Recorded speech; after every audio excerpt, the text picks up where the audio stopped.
Pêlav an ji binavekî din solên cizlawît a ji lastîkê de hate çêkirin, li bajarê Amedê hê jî tê firotin. Dikandarek li ber dezgehên xwe pêlav û çîzmeyên ji lastîkê difroşe. Lêbelê dibêje bi hatina demsala zivistanê weka berê nayê firotin. Berê niha zivistanê de ji ber çal û heriyê welatî pêlavên cizlawît distendin.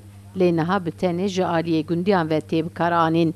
Lê dikandar dibêje gundî jî êdin pêlavên nûjen bikartînin. Cizlavê solekî lastik e.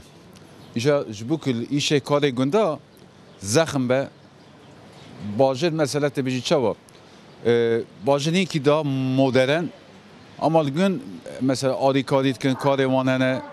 İja ji wan de jî ew lazim e.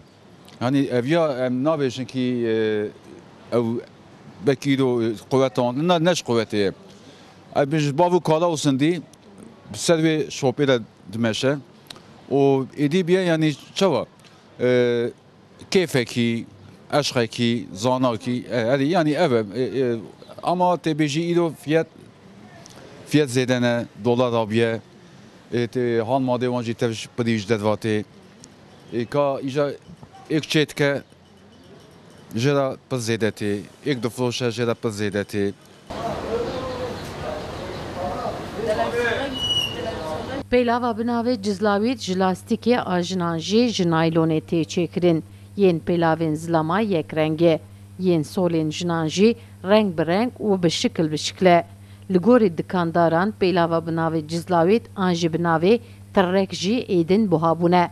Xelk berê niha bi 30 lîreya Tirkiye dikarîbû cîzmeyek bikire, lê niha nikarin bikirin.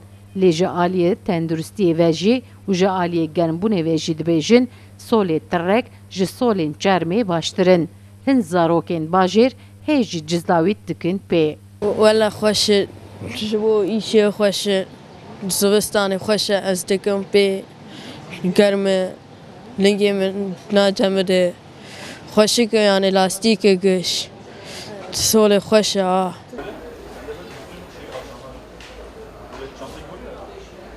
Li gorî dikandaran bi teknolojiyê welatê êdî ji çanda xwe dûr dikevin. Pêlavên ên berê ên ku dahatin tercihkirin jî êdî nayên kirîn. Sevda Kaplan, Kurdistan TV, Amed.